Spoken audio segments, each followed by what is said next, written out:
День за днем корреспонденты нашего телеканала следят за всем, что происходит у нас в республике и, конечно, за ее пределами. И сегодня, подводя итоги этой недели, мы расскажем вам о самых главных ее событиях. Вы смотрите программу «Якутия. День за днем». Меня зовут Иван Лазаренко, и вот о чем мы расскажем сегодня. Кого коснется частичная мобилизация, как будут оповещать подлежащих мобилизации россиян и какие ограничения начинают действовать для резервистов. Желаем вам вернуться здоровыми, слушайтесь командиров. Это правильно быть. Не лезьте куда не надо. Подготовьтесь хорошенько, друзья. Без бравады, но с геройством. Референдумы по вопросу вхождения в состав Российской Федерации, Донецкой и Луганской народных республик, а также Херсонской и Запорожской областей стартовали и на территории Якутии. Прекрасно, наконец-то. Наконец-то дончане и все ДНР будет знать, что он с Россией, а не только сердце «Я люблю Россию» на площади у нас. Все уже давно россияне. За 6 месяцев этого года по программе «Местные кадры в промышленность» трудоустроено более 6700 человек. Процесс стажировки у нас тщательно организован. Каждый молодой специалист проходит весь процесс адаптации, начиная от ввода в компанию, прохождения ознакомительных экскурсий и до освоения практических навыков на рабочем месте. 5 педагогов гимназии номер 1 города Нерюнгри приняли участие в новом познавательно-развлекательном шоу на телеканале «Культура». Данный конкурс был направлен на общую эрудицию учителя, и, соответственно, подготовка была очень разносторонней. То есть мало знать свою предметную область, нужно быть подкованным в различных областях. Большой театр России с аншлагом выступил на сцене столичного театра оперы и балета. В составе труппы Большого театра я здесь впервые. Для меня, конечно, очень почетно и очень ответственно представлять Большой театр, танцевать партию «Кармен», которую исполняла великая Майя Михайловна Плесецкая. Обо всем этом и не только смотрите в ближайший час. Безусловно, самые обсуждаемые события в мировом информационном пространстве – это референдумы в Донецкой и Луганской народных республиках, а также в Херсонской и Запорожской областях по вопросу вхождения в состав Российской Федерации. И, конечно, объявленная президентом России Владимиром Путиным частичная мобилизация. Кстати говоря, запущена горячая линия 122 для информирования граждан по вопросам частичной мобилизации. Служба развернута во всех регионах страны и готова к приему звонков. Главы регионов помогают в организации работы операторов горячей линии на местах. Правительство собирает и фиксирует самые часто задаваемые вопросы граждан и совместно с Министерством обороны готовит на них ответы. Получить информацию можно не только по телефону горячей линии 122, но и через официальный ресурс правительства – сайт объясняем.рф. Частичная мобилизация должна охватить 300 тысяч человек по всей стране. Кого она коснется, как будут оповещать подлежащих мобилизации россиян и какие ограничения начинают действовать для резервистов, расскажем более подробно.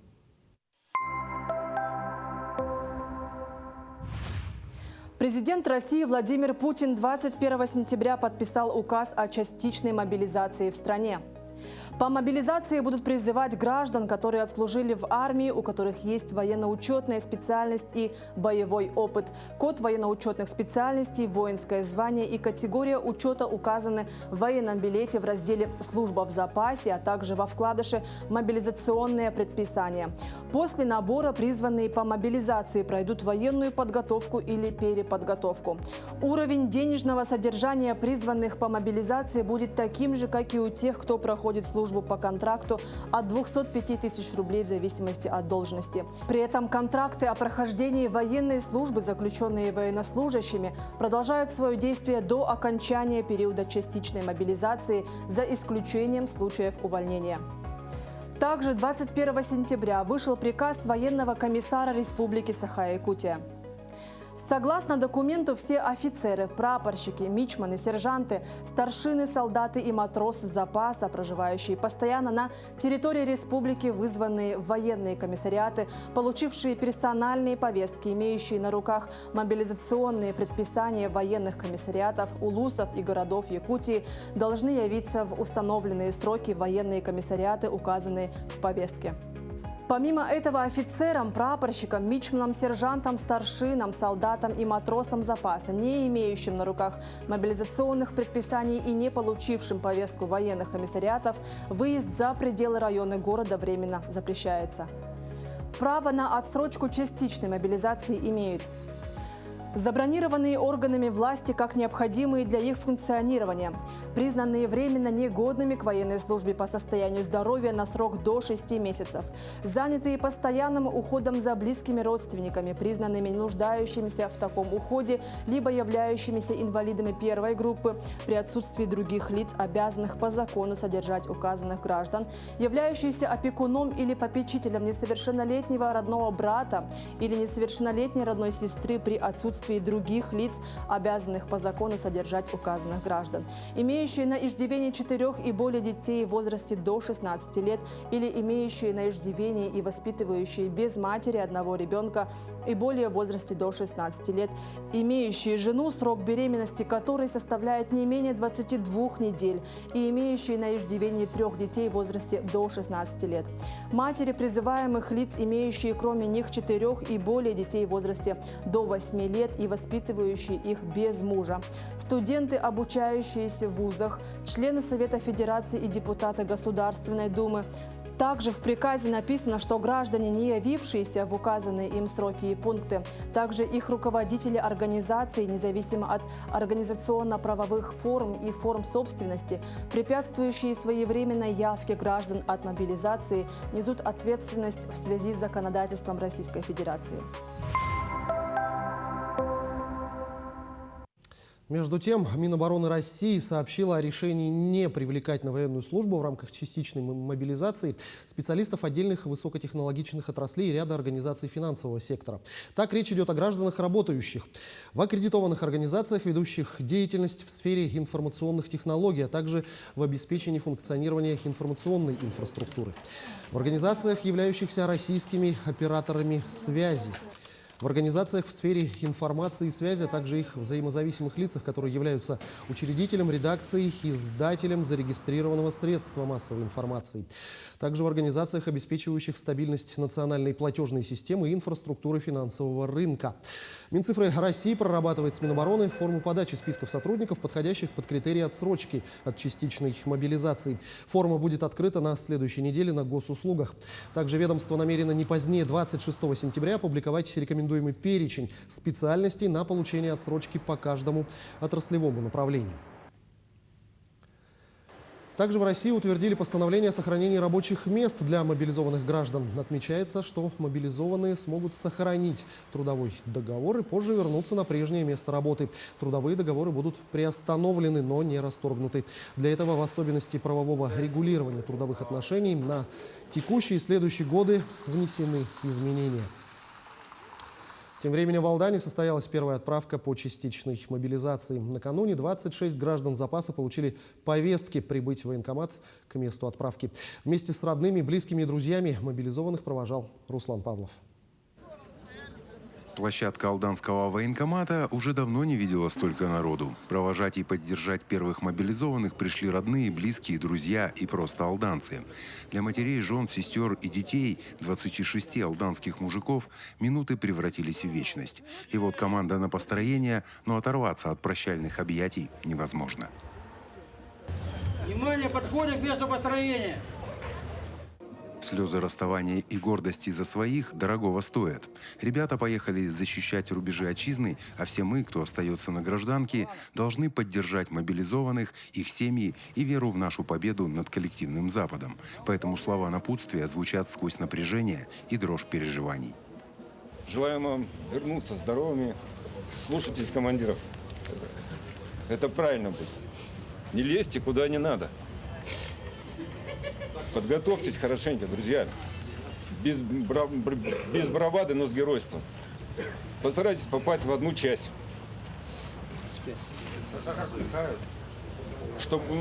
Чтобы у нас была возможность вам помочь.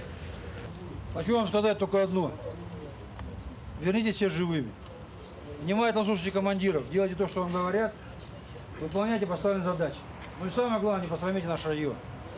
Мы за вас здесь будем молиться и благословлять, держать руки, кулаки, верю, что все будет нормально. Победите чуму эту фашистскую. Покажете, что русский солдат всегда умеет воевать. Мы за вас молимся, ждем и будем встречать вас победителями и героями. Служите, берегите себя, выполняйте все воинские приказы, но и с честью несите знамя Золотого Алдана. Добрый путь и ждем вас. Мы с вами, с вашими семьями, родными, родителями будем держать связь. И всегда, когда понадобится наша помощь, мы готовы прийти. Добрый путь, храни вас Господь и возвращайтесь живыми. Добрый путь. Честь имею. Спасибо. Первая партия мобилизованных алданцев состоит только из тех, кто находился в запасе, и прежде всего тех, кто уже прошел службу в рядах вооруженных сил, имеет определенные военно-учетные специальности и соответствующий опыт. После распределения ребята несколько месяцев будут проходить подготовку и вспоминать навыки, которые, возможно, им не понадобятся. Руслан Павлов, Александр Лукин.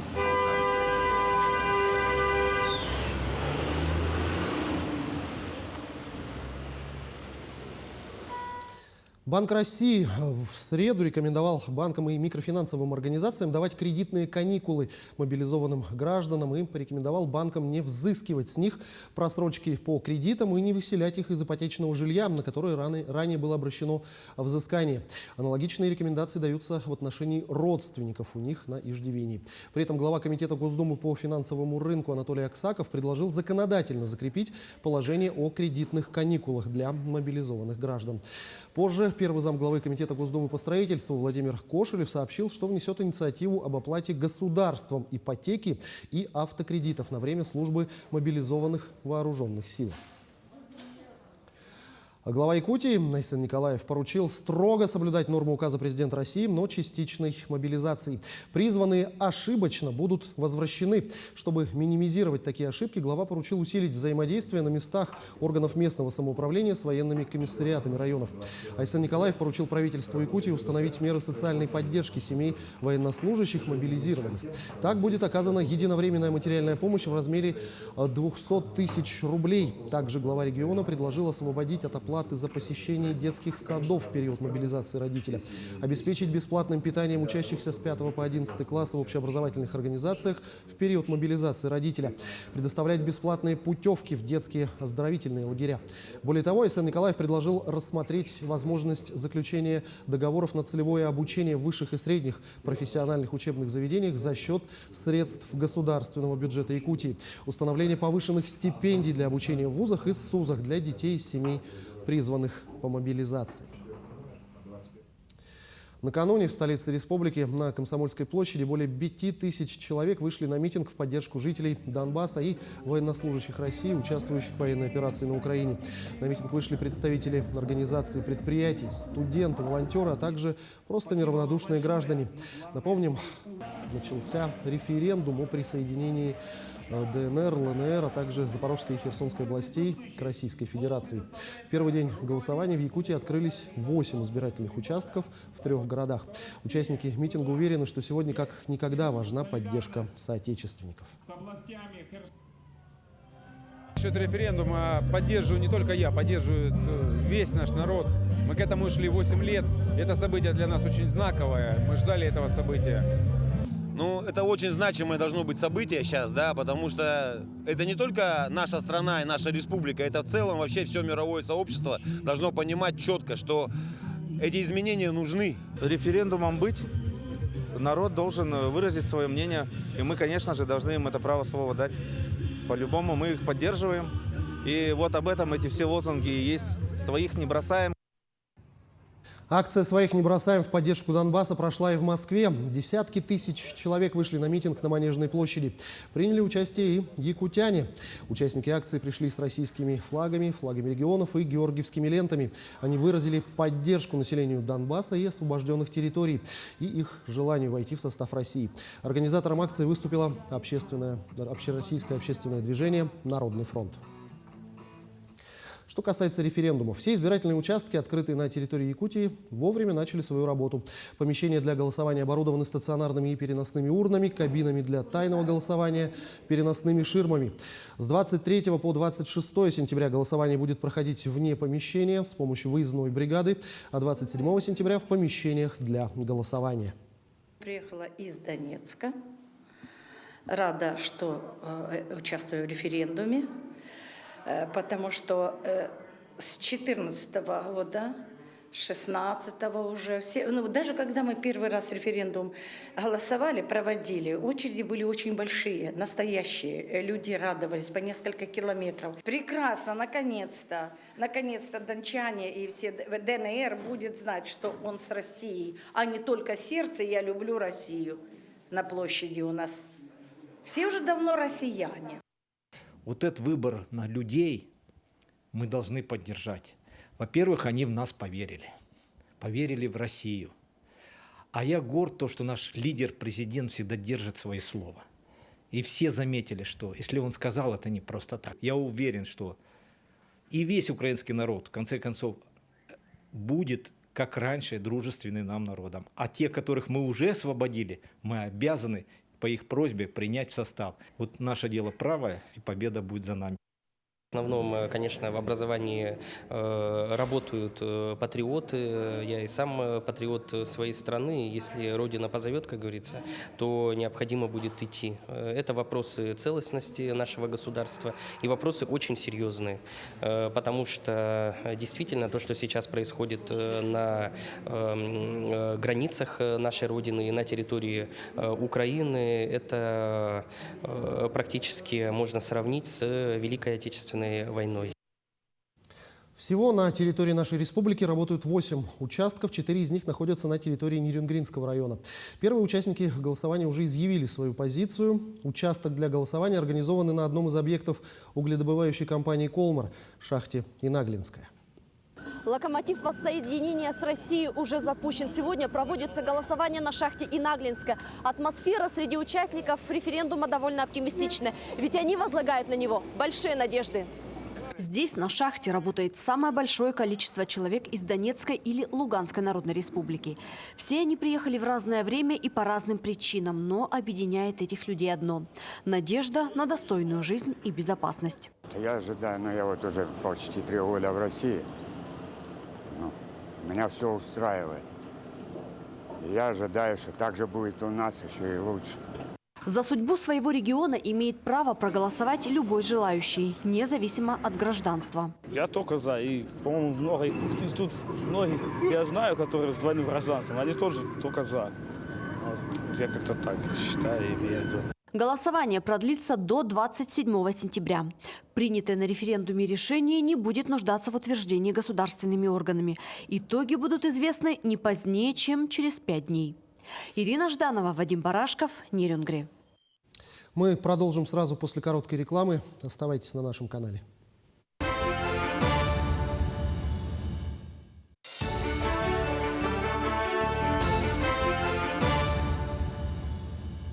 Мы продолжаем программу. Глава республики Айсен Николаев обсудил вопросы развития северных территорий. Заседание прошло совместно с председателем профильного комитета Совета Федерации Федерального собрания. Так, по словам главы республики, сегодня регион нуждается в поддержке федерального центра в ряде проблем, в том числе и развитие транспортной инфраструктуры. Это слабая развитость автомобильных дорог, строительство Ленского моста, строительство межрегиональных дорог и железнодорожного сообщения Нижний Бестях-Магадан. Решение этих вопросов зависит в том числе и от поддержки Верхней палаты Высшего нашего законодательного органа страны, Федерального собрания, от Сената Российской Федерации, Совета Федерации. И уверен, что вот проходив те дни республики, которые пройдут в Совете Федерации в середине декабря, позволят нам еще раз вот закрепить такие стратегические моменты развития транспортной инфраструктуры нашей республики в том числе. Мы сегодня уже договорились, что кроме тех вопросов, которые уже все озвучивают, это и Ленский мост, и аэропортная система, есть еще локальные задачи, которые определится глава, определится ваша команда, и мы надеемся, что постановление, которое выйдет в декабре, оно будет таким же, как всегда, очень полным, насыщенным, но самое главное, это будет то, что действительно необходимо сегодня решать для республики. Между тем, Минвостокразвитие сообщило, какие пункты будет содержать законопроект о Северном завозе. Один из главных, по словам первого заместителя министра Гаджимагомеда Гусейнова, это развитие транспортно-логистической инфраструктуры. Мы предлагаем на уровне правительства утвердить перечень опорной такой инфраструктуры и обеспечить ее финансирование и содержание, рассказал Гусейнов. Кроме того, законопроект обеспечит ответственность федерального центра по реализации Северного завоза. Северный завоз на 50%, объем Северного завоза реализуется в республике Саха-Якутия. Вот. Дальше мы до конца следующей недели уже финишную редакцию закона направляем в федеральные органы исполнительной власти. Вот. Законопроект размещен уже на регулейшене. И, как и было поручение, 30 октября будет внесен в правительство. Современные реалии. Время действовать. В Якутске завершился гражданский форум, посвященный столетию якутской автономии и году матери в республике. Около 1000 единомышленников в течение 2 дней обсуждали важные вопросы и наметили планы на будущее. Тему продолжит Светлана Амосова. Участниками гражданского форума стали представители некоммерческого сектора, активисты социальной сферы, малого бизнеса, волонтеры. Те, кто неравнодушен к происходящему в стране и республике. Сейчас непростое время. Конечно, мы должны вместе все преодолевать все трудности, обсуждать острые вопросы. И в этом ответственные граждане, которые занимаются именно всеми волонтерскими делами, всеми инициативой, которой они обладают, мы должны их слушать и реализовывать. За 2 дня работы модераторами собраны предложения по 5 дискуссионным площадкам. Одна из самых актуальных стала тема опыта работы по патриотическому воспитанию в общественных объединениях, культурных и образовательных организациях. Специально в рамках форума приглашен представитель Общественной палаты Луганской Народной Республики. Очень понравилось ваше выступление. Очень у вас много внимания уделяется воспитанию молодежи, духовному воспитанию. Есть чем обменяться опытом.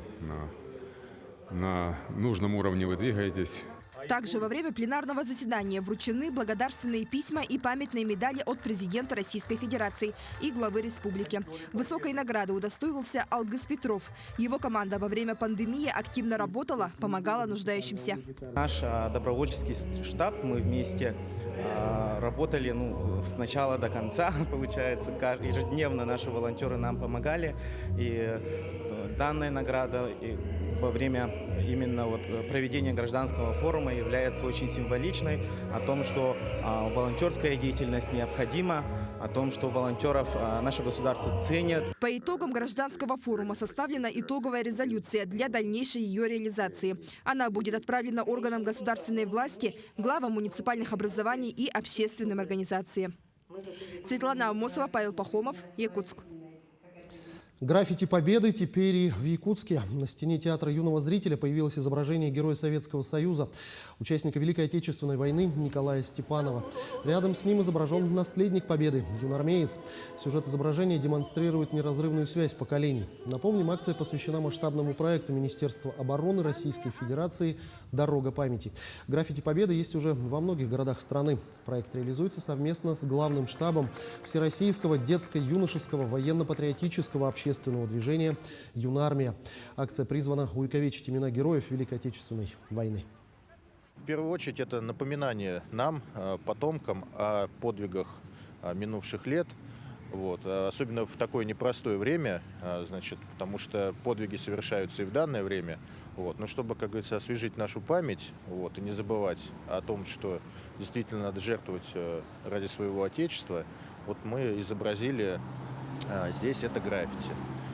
Вот. Для всех жителей города Якутска, я так думаю, это будет ну, таким негласным, но напоминанием. Организация стажировки молодых специалистов, получение дополнительного профобразования, стимулирование трудовой мобильности. Все эти программы сливаются воедино в большом республиканском проекте «Местные кадры в промышленность». Программа стартовала в 2017 году и сегодня объединила практически все крупные производственные предприятия республики. В Алданском районе в проект вовлечены лидеры золотодобывающей промышленности, это компании «Полюс Алдан» и «Селигдар». Также активное участие в трудоустройстве якутян принимает компания «Железные дороги Якутии». По данным Госкомзанятости региона, за 6 месяцев этого года по программе «Местные кадры в промышленность» трудоустроено более 6700 человек. Причем из них половина – это молодежь. В кадровые потоки погрузился Руслан Павлов. Дилустан Прокопьев родился и вырос в Вилюйском районе. С детства любил вникать в различные узлы и механизмы, да и учиться пошел по зову сердца, на инженера. Из вуза вышел с красным дипломом, и казалось, что вот он, билет в будущее и любимая работа. Несмотря на все это, трудоустроиться по специальности было очень сложно. Везде, во всех компаниях требовали опыт работы, у меня такого не было. Ну, благодаря у нас центра занятости я нашел здесь стажировку. Стажировку я проходил 3 месяца. После стажировки трудоустроился на полную ставку. Поэтому риск у меня полностью оправдался. На самом деле рисковать молодым специалистам особо не приходится. Главное, что нужно сделать – обратиться в центр занятости к специалистам. В этом году, значит, более 500 человек стажировку молодые граждане прошли в компаниях проекта. В основном это у нас работодатели железные дороги Якутии, Алмаза, Набара, также Золото Селигдара и Сахатранснефтегаз. Но это те крупные компании, которые ежегодно организовывают стажировку молодых специалистов. За счет бюджета также у нас предусмотрена материальная поддержка молодым специалистам. Мы им оплачиваем напрямую на их счета, кроме заработной платы, около 19 тысяч рублей. И наставникам, которые закрепляются за молодым специалистом, также идет доплата 9,5 тысяч рублей. На предприятиях работа со стажерами также налажена. Попадая в новую среду, молодые люди ощущают заботу и внимание, что немаловажно при адаптации. Процесс стажировки у нас тщательно организован. Каждый молодой специалист проходит весь процесс адаптации, начиная от ввода в компанию, прохождения ознакомительных экскурсий и до освоения практических навыков на рабочем месте. За каждым молодым специалистом у нас закреплен опытный обученный наставник на весь период стажировки. А также молодые специалисты у нас трудоустроены. Они проходят медицинский осмотр за счет компании, обеспечиваются спецодеждой и питанием, получают заработную плату на весь период стажировки. По данным Алданского центра занятости, в этом году прошли стажировку и остались работать в промышленных предприятиях 17 молодых специалистов с высшим и среднеспециальным образованием. По опыту работы данной программы показала, что 90% молодых специалистов остаются работать, закрепляются на предприятии, где проходили стажировку. Даже если по какой-то причине молодой специалист не стал работать в этой компании, то полученный опыт позволяет им без проблем трудоустроиться в другую компанию. А вот студентам вузов и СУЗов, которые проходят производственную практику в Полюс Алдан, пока не вдомек, что им по сути выпал счастливый билет стать работниками компании после получения диплома. На производстве к практикантам пристально присматриваются. Уже здесь и сейчас идет отбор будущих кадров. Зачастую человек приходит с университета, имея только теоретический багаж. Вот. И практически он может получить только на производстве. Поэтому студенты, которые к нам приходят, они больше подкованы теоретически. Собственно говоря, когда они попадают к нам на участок, мы стараемся их показать, дать им какую-то работу, чтобы они взяли на себя какую-нибудь ответственность и, соответственно, научились свои теоретические знания применять на практике. Отмечают и сами наставники, что и уровень подготовки вырос, но и плюс сами ребята такие толковые приезжают, интересуются, постоянно что-то просят, чтобы им показали, рассказали. Молодцы. Молодежь не теряется и с первых дней на производстве погружаются в нюансы и его масштабы, которые несравнимы с описанием в учебниках. Как минимум, теоретические знания, они дают понимание всего процесса, без них никуда. Практика, конечно, отличается. Это как минимум работа с людьми, это работа в нестандартных ситуациях. Возможно, что-то отходит от теории. Но, в общем-то, без нее никуда. В этом году в подразделениях золотодобывающей компании производственную практику проходят 54 студента из разных уголков страны. От Санкт-Петербурга до Якутска протянулась география высших и среднетехнических образовательных учреждений, в которых учатся молодые люди. Уже традиционно в полюс Алдан проходят практику учащиеся Алданского политехникума. За время практики ребята получат не только богатый опыт, но и неплохую зарплату, что для студентов актуально. Компания, в свою очередь, укрепляет кадровый состав молодыми специалистами с опытом работы. Руслан Павлов, Александр Лукин, Алдан, поселок Нижний Куранах. Мы продолжим буквально через минуту. Не переключайтесь.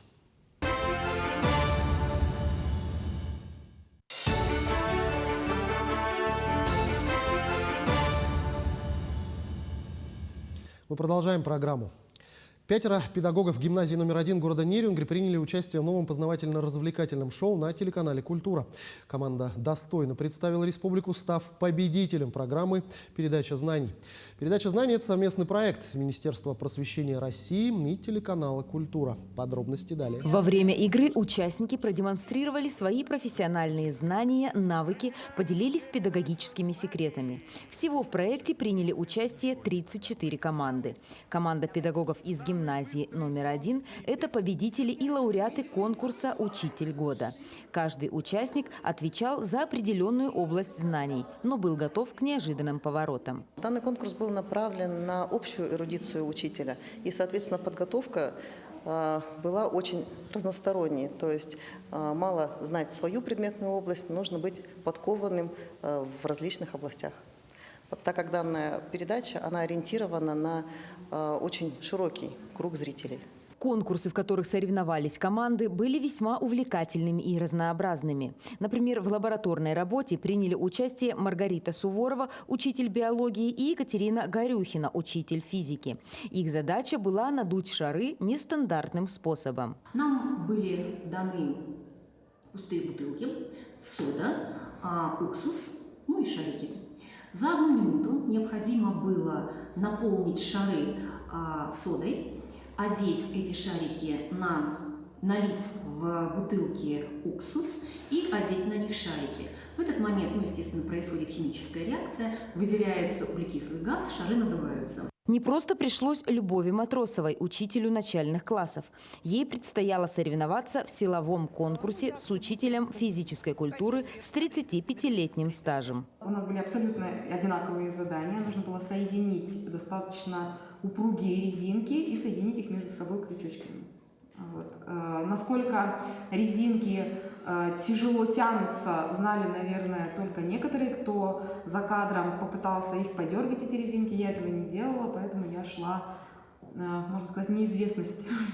Но, в принципе, мне все удалось. Команда из Тамбова стала достойным соперником, но итог соревнований – ничья. И обе команды получили титул победителя, открыв сейф и достав главный приз. В сейфе мы достали вот такую красивую планшетку, на которой изображен пеликан. Почему пеликан?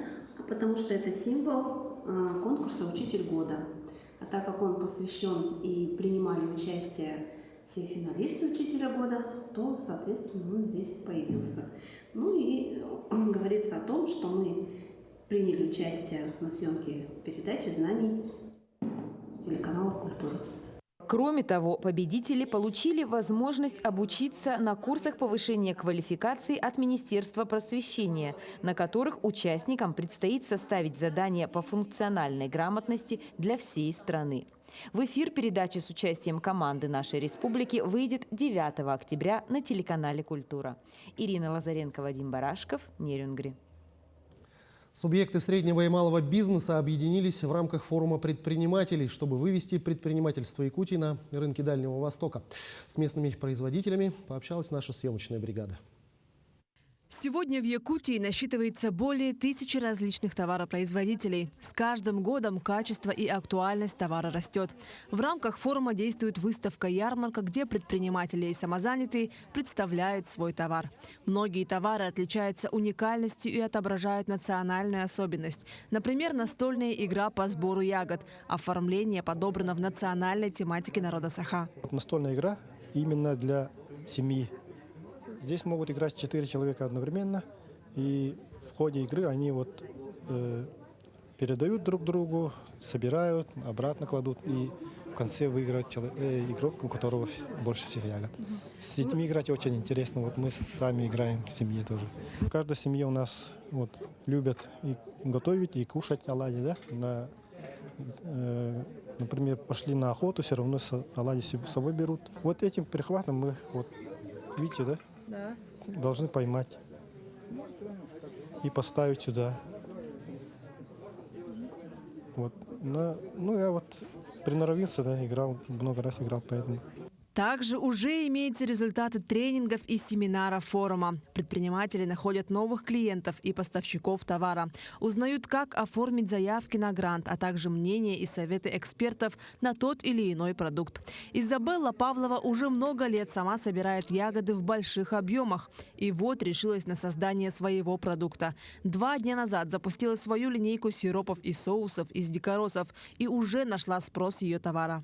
Позавчера как спикер я тоже выступала, и была презентация, но в тот момент я говорила только про то, что у нас в планах вывести на рынок продукцию из диких ягод. Это у нас 2 дня назад, оно было как только в планах, мы пока еще ничего не реализовывали. Мы вчера вывели на рынок, и сегодня я с данным бизнесменом, с которым мы позавчера встречались на бирже контактов, сегодня мы уже с ним встретились и заключили устный договор. Я думаю, что завтра у нас состоится передача товара. Форум объединяет целеустремленных и активных предпринимателей со всей республики, которые представляют свои успешные бизнес-проекты и делятся опытом с теми, кто делает свои первые шаги в сфере бизнеса. Форум продлится до 27 сентября в Доме культуры имени Гагарина. Марферина Алексеева, Григорий Григорьев, Якутск. А во Владивостоке стартовал гастрономический фестиваль еды от Арктики до Дальнего Востока. В столице Дальневосточного региона в эти дни представляют более 200 блюд национальных и региональных кухонь страны. Подробнее в материале Лидии Гасанбалаевой. Сегодня на центральной площади Владивостока можно попробовать уникальные кухни из разных уголков нашей страны. Якутии, Бурятии, Камчатки, Удмуртии и, конечно же, приморские деликатесы. Главная цель фестиваля – продемонстрировать масштаб и этнокультурное многообразие России, а также заново открыть Владивосток, у которого есть шансы стать круглогодичной гастрономической площадкой знакомства с отечественными кулинарными традициями для жителей Дальнего Востока и туристов из Азии. Павильон «Вкус Якутии», меня тоже заинтересовал. Была в Якутии, ела строганину там, знакома с бытом Якутии, поэтому сейчас с удовольствием попробую продукцию Якутии. Стою как раз у этого киосочка. Считаю, что нужно давать замечательный старт, и такие мероприятия должны в дальнейшем только как можно чаще проводиться. Людей достаточно много, люди заинтересованы. Прошла, посмотрела, продукция востребована, люди с удовольствием пробуют, тем более время позволяющее. Да, сейчас пятница, конец рабочей недели, люди встречаются, присаживаются, общаются. Замечательно. Шеф-повара из Якутии тоже стремились удивить участников фестиваля, вкладывая свое умение и частичку якутского тепла в каждое блюдо. Вкусная и полезная еда из республики пользовалась популярностью и смогла удовлетворить даже самый изысканный вкус. Представляем сегодня «Вкус Якутии». Это наш национальный проект, который продвигает гастрономический туризм. Мы надеемся, что каждому жителю, каждому гостю во Владивостоке понравятся наши блюда. Сегодня мы угощаем строганиной, индигиркой, нашими сахачай. Также у нас представлены блюда наших местных товаропроизводителей. И мы приготовили особый подарок для наших гостей, которые приедут на «Вкус Якутии». Первый гастрономический фестиваль собрал большое количество жителей и гостей столицы Дальнего Востока. Желающих принять участие ожидало много вкусных открытий и сюрпризов. Лидия Гасанбалаева, Владивосток. Республиканская больница номер 3 избавляется от очередей. С этого года в больнице реализуется проект «Новая модель медицинской организации» национального проекта здравоохранения. Как преобразилась клиника, расскажет Саргалана Неустроева. Коридоры республиканской больницы номер 3 пустуют. И это при том, что сегодня к клинике прикреплено порядка 20 тысяч человек. Все потому, что в новой модели медицинской организации нет места привычным очередям. По словам руководителя больницы, в решении проблемы не применяют правило 5 «почему». Так удается докопаться до первопричины, причем порой на, казалось бы, глобальную проблему влияют совсем незначительные детали. Так, первым делом решилась проблема очередей у процедурного кабинета. Стало намного легче, конечно же, потому что мы принимаем по времени, они заходят только по времени. А раньше, если времени не было, например, они могли прийти и сказать: вот мне нужно срочно, например. Да, эмоциональное напряжение снимается у пациентов, ну и у нас, естественно, тоже. Сегодня такая же проблема решается у кабинета врача-хирурга. Схема действия при этом немного другая. И хоть проблема все еще не решена полностью, изменения налицо. Новой организации работы специалиста довольны и пациенты, и сам врач. Однако, по словам представителей руководства больницы, поначалу новую систему медики не жаловали. Гораздо проще было работать по старинке. Менять, ломать стереотипы – это всегда довольно болезненно для начала происходит. Но сейчас, вот по прошествии 9 месяцев этой реализации, мы видим, что когда мы представляем реализованный проект, всегда мы коллективу отчитываемся командой, которая работает. Подходят уже другие специалисты других кабинетов и просят, у нас даже есть такой жаргон: отхронометрируйте меня, пожалуйста. Вот даже есть такие, уже смеемся, конечно, но понимание сейчас со стороны сотрудников очень хорошая, есть поддержка. Большую роль в организации рабочего процесса больницы играют сами пациенты. Так, на первом этаже клиники был установлен стенд, на котором пациенты могут писать собственные проблемы и предложения. Каждому из них руководство клиники прислушивается и таким образом решает, какие еще подпроекты следует организовать. Следует помнить, что от разгрузки врача повышается и точность постановки диагноза. Сегодня одна из проблем практически всех медицинских организаций – выгорание специалистов. Так, благодаря проекту новой модели медицинской организации в следующем году в республиканской больнице номер 3 будет оборудована комната отдыха для сотрудников клиники. Саргалана Неустроева, Григорий Николаев, Якутск. Вернемся в эфир после короткой рекламы. Оставайтесь на нашем канале.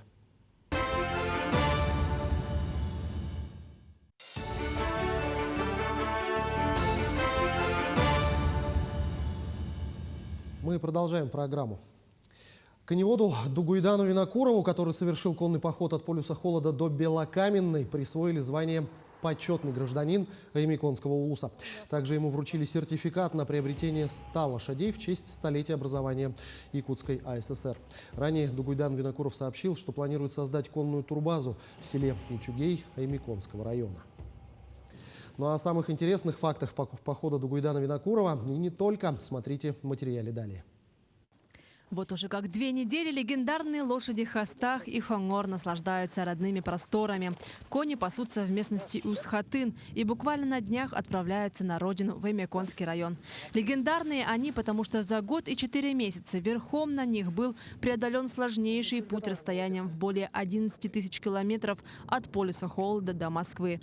Так Дугуйдан, Хастах и Хонор продемонстрировали всем, что якутская аборигенная порода лошадей самая выносливая и при этом совсем неприхотливая. Вот посмотрим на Хонора. Вот якутская порода лошади, у них вот шея короткая и широкая. И грудь у них очень широкая. Вот этим она отличается от других пород. И ноги у них намного шире, чем у монгольских и других аборигенных пород. Скулы грубые. Но это все особенности аборигенной породы. Но якутская порода отличается этим. А выносливость всадника не удивляет его близких. Отец Дугуйдана рассказывает, что сын верхом на лошади с младенчества. 9 месяцев была. Мамка была и Дугуйдане втроем. С маленьким ребенком не страшно было? Нет, почему? Там дождик был, снег был, ветер был. Ну там это горные речки-то, горы большие. Дугуйдан за время похода научился чувствовать лошадей, их повадки и характер. Хастах спокойный, дружелюбный и покладистый, Хонор же озорной, непослушный, но зато сильный и выносливый. Между прочим, Хонор – настоящая звезда. Он снимался в фильме «Тыгындархан», а также в зрелищном и экстремальном фрагменте киноленты «Вертолет» режиссера Михаила Лукачевского. Главной задачей Дугуйдана было заявить о якутских лошадях, а также о столетии автономии Якутии. Дугуйдану это удалось. Сейчас у всадника севера уже есть планы и новые маршруты. Где-то в январе, в конце января или в начале февраля начнется еще один поход. Хотим поехать в сторону Магадана. Самое холодное время года. Надеюсь, все получится. А еще хотим сделать большой музей для коня и еще туристический турбазу. Таким образом, Дугуйдан совершит поход в самое морозное время года, а вернется в Аймякон к Исеху-Олонхо, который в этом году состоится в Аймяконском районе. Марферина Алексеева, Семен Семенов, Якутск. А в Москве состоялась презентация туристического маршрута «Якутия повсюду». Проект охватил 13 локаций в 6 регионах. Это Москва, Санкт-Петербург, а также Московская, Тверская, Ленинградская и Новгородская области. Пилотные экскурсии по памятным местам были проведены в Москве и Санкт-Петербурге, а также опробирован выездной тур в Тверскую область. По словам организаторов, задача проекта – информирование москвичей, якутян и гостей столицы о значимых событиях и местах, связанных с нашей республикой в Центральном регионе. В планах проектного офиса запись аудиогида по разработанным маршрутам, внесение достопримечательностей на электронные карты. В продвижении и внедрении турмаршрута «Якутия повсюду» примут участие правительство Москвы, Московский дом национальностей, Министерство предпринимательства Якутии и туристические компании. Я считаю, что такой продукт в Москве будет востребован, потому что люди в Москве достаточно активные, занимают активную позицию. Многие ездят на экскурсии, на какие-то познавательные мероприятия и прочее. Я считаю, что это будет очень полезно. Безусловно, очень полезно было участие Московского дома национальностей. Если наш маршрут появится и также в Московском доме национальностей, это будет тоже интересно. Во всяком случае, это повысит его узнаваемость многократно. Мы не останавливаемся на создании новых памятных мест. Они действительно или возникают, или улучшаются. Яркий пример – это Верхоянская улица. В течение 2023 года там появится памятное место с каким-нибудь символом Верхоянска, как полюс холода. Подготовка к чемпионату России по боксу, который впервые пройдет в Чите, идет полным ходом. Как сборная Якутии готовилась к этим соревнованиям, узнали мои коллеги. Перед крупными соревнованиями особое значение приобретает подготовка боксеров. Спортсмены должны в сжатые сроки мобилизовать все ресурсы своего организма. В условиях мягкого среднегорья на высоте порядка 1100 метров над уровнем моря сборная провела специальную физическую тренировку, совершенствуя тактико-техническое мастерство. До этого мы ездили в Среднегорье, функциональная была подготовка. И непосредственно за 2 недели перед чемпионатом у нас вот заключительный этап. Мы работаем больше в парах, на скорости. Спортсмены чувствуют себя хорошо. Здесь у нас вот центр спортивной подготовки обеспечены всем. Полноценное питание, проживание и полноценное медицинское обеспечение. Одна из основ победы на боксерском ринге – это правильное дыхание. Рваный темп и переменная интенсивность поединка подвергают организм огромным нагрузкам. Одно из упражнений, позволяющих улучшить вентиляцию легких и силу удара – это сочетание движений с фазой выдоха.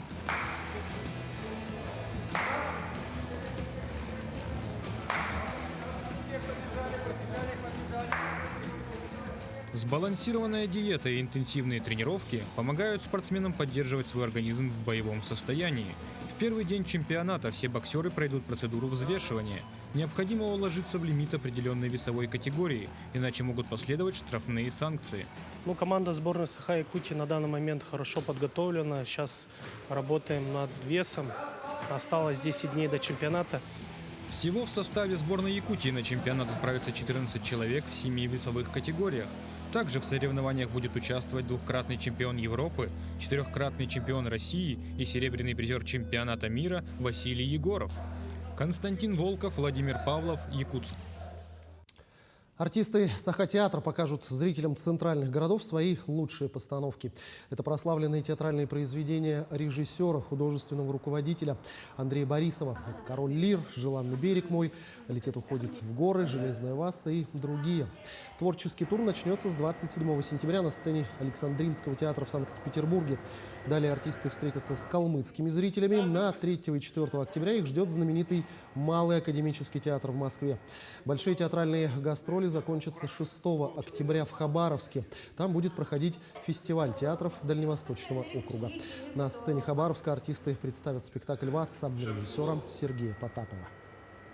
Саха-театр у нас очень театр с большой историей. Мы хотим показать наш театр, нашу труппу, наши спектакли для московских, питерских и хабаровчан. Для хабаровчан.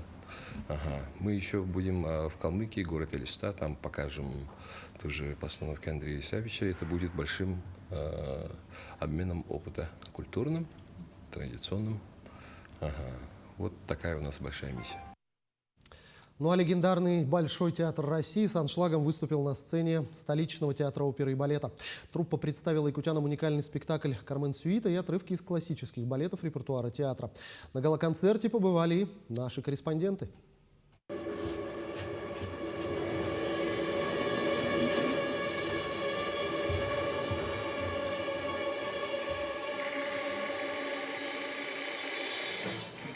Легендарный балет «Кармен Сюита» в исполнении ведущих артистов Большого театра – поистине уникальное для столицы республики событие. На сцене Государственного театра оперы и балета премьер Большого Александр Волчков и ведущая солистка Кристина Кретова. Мы показываем очень интересную, на мой взгляд, программу. Первое отделение – это балет «Кармен», и второе отделение – гала-концерт. Вот одних из самых лучших моментов классических балетов. В составе труппы Большого театра я здесь впервые. Для меня, конечно, очень почетно и очень ответственно представлять Большой театр, танцевать партию «Кармен», которую исполняла великая Майя Михайловна Плесецкая. Вот, поэтому очень волнительно, трепетно. В гастрольную программу вошел спектакль «Кармен Сюита», поставленный на основе оперы Жоржа Бизе «Кармен» и оркестрованной композитором Родионом Щедриным, а также знаменитые и любимые публикой отрывки из классических балетов репертуара Большого театра. Состав труппы впечатляет – 112 человек. Это и артисты, и оркестр, и техническая группа. Реквизиты везли в 3 фурах 2 недели. Театр привез даже собственный балетный пол. Отдельный был транспорт со специальным режимом температурным для того, чтобы привезти сюда и наши инструменты, арфы, контрабасы. И все это выехало из Москвы примерно 5 сентября. И вот добирались до Якутска практически 2 недели по земле. Ну а мы уже прилетели самолетами. И очень рады сегодня и завтра именно в юбилейный для республики Саха год здесь выступать. Для культурной жизни столицы республики это событие стало по праву знаковым, дружественной рукой, протянутой ведущим театром страны. И уже в декабре солисты Государственного театра оперы и балета имени Соруна Амоллана представят на новой сцене Большого театра национальную оперу «Нюргун-Батур стремительный». Мария Кардашевская, Григорий Николаев, Якутск. Что ж, именно такой была эта неделя. Наши корреспонденты продолжат следить за развитием событий. Вы смотрели программу «Якутия. День за днем». Для вас в студии работал Иван Лазаренко. Я с вами прощаюсь и берегите себя.